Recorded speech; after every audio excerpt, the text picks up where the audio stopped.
Chapter 4, A Strange Story. As Nancy headed the car for River Heights, Bess and George began to talk excitedly. "I wonder what the feud is about," said Bess. "It must be pretty bad." George nodded, and Nancy told them about Hannah Gruen's remark, "Now you're in for trouble." The cousins could not figure out what she had meant, but said they would ask their parents. "We'll let you know, Nancy, what they say," Bess promised. Heavy storm damage to trees and flooding along the roads made driving hazardous, and it was late before Nancy reached her own home. Mr. Drew heard her pull into the garage and opened the kitchen door. "Hi, Dad," Nancy cried, kissing him. "Hello, Nancy. How's the junior partner of Drew and Drew Incorporated?" The tall, handsome lawyer laughed. "Full of mystery," she replied. "Wait till you hear what happened. Hi, Hannah," she said to the sweet, motherly-looking housekeeper who had just finished putting away the dinner dishes. She had helped rear Nancy since she was 3, when Mrs. Drew had died. Nancy said, "Let's all go into the living room and exchange stories. Dad, build a nice cozy fire, will you? It's chilly." Soon there was a roaring blaze in the fireplace, and the 3 sat down. Hannah Gruen brought a cup of steaming cocoa and homemade cookies for Nancy, while she and Mr. Drew had second cups of coffee. "First, I'll tell my story," Nancy said. "Then I want to hear about your warning, Hannah." She was interrupted many times by her astonished listeners, and all 3 agreed that Mr. Gemmett's actions seemed very suspicious. Between him and the greedy relatives, Asa Sidney was in a bad spot. Finally, Mr. Drew said, "What were you saying about a warning?" Nancy replied, "When I phoned Hannah, she said, 'Asa Sidney, now you're in for trouble.' Then the phone went dead." "What did you mean, Hannah?" "Well, it's a long story," Mrs. Gruen cautioned. "This isn't serious trouble, but it may mean a heartache for you, Nancy. I'm afraid Bess's and George's parents didn't intend that you find out about the family skeleton." "But," Nancy protested, "they thought it was all right for Bess and George to take me to the inn to investigate." The housekeeper sighed. "You never can tell about people. Well, I'll begin at the beginning. I heard this long ago from a woman who used to work for the Sidneys." Hannah repeated the story Asa Sidney had told the girls and added, "Ever since the little girl's death, the Boontons and the Sidneys have been enemies.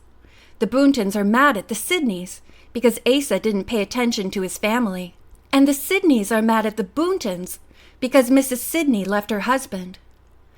"And Bess Marvin and George Fane are related to the Boontons, aren't they?" Mr. Drew inquired. "Exactly. Mrs. Asa Sidney's maiden name was Boonton." After Mrs. Gruen had explained the complicated family tree, Nancy remarked, "So Bess and George are great-grandnieces of old Asa Sidney." "That's it," Hannah nodded. "Mrs. Marvin and Mrs. Fane didn't expect you to find out all about the feud, only whether or not the Gemmetts are mistreating Asa Sidney." Nancy laughed. "I'll stick strictly to the Gemmett case. Once," said Mrs. Gruen, "there was some sort of reconciliation between a Boonton and a Sidney, and a marriage, I believe. But the feelings of both families were so bitter that they disowned the couple. I don't know what happened to them." At that moment, the telephone rang. Nancy leaped to her feet, hoping the call would be from Ned Nickerson, her favorite date. Instead of Ned's cheery baritone, the voice on the wire proved to be feminine. "Is this Nancy Drew?" "Yes." "The Miss Drew who was at the Twisted Candles this afternoon during the storm?" Nancy's pulse quickened. "Yes, I was there with 2 friends," she said. "Who is this?" "Carol Wipple." "Carol, I'm so glad to hear from you. I was just telling my father of our meeting, and telling him, too, that I hope to visit you again soon." "That's good of you, Nancy. Your father's a lawyer, isn't he?" "Yes." "Mr. Sidney wants a lawyer, a really good one, Nancy," Carol said. "Could your father come tomorrow morning to draw a new will for him?" "I'm sure he'll come," said Nancy, "but let me ask him." A moment later, she had his promise, and Carol was delighted. "Please come with him. I'll be waiting for you." "I'll try," Nancy replied. She hurried back to her father. "May I go along?" This is strictly cut-and-dried legal business, Mr. Drew replied. But then I might need a detective. Okay, come along. Early the next morning, father and daughter were riding southward on the state highway, with Nancy at the wheel of her convertible. The fallen tree had been removed, so she was able to drive directly to the sign of the Twisted Candles. That's the tower room up there, Nancy pointed out, and I see Carol sweeping the porch.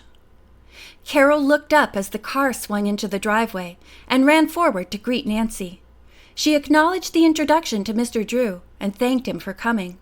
Mr. Sidney is expecting you, she said. Nancy, you'll show your father the way up, won't you? I must hurry with my work. Indeed I will, Nancy stated, opening the door.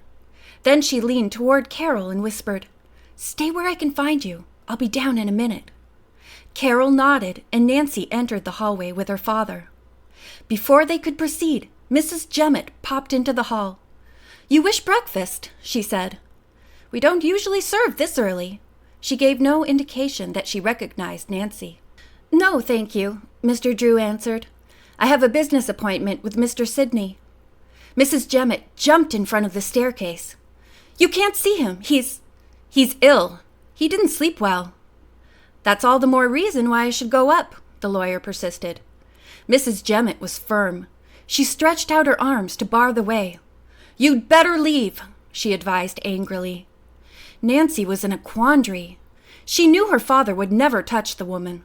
If Mrs. Jemmett was to be forcibly removed from the stairway, she would have to do it. End of chapter 4.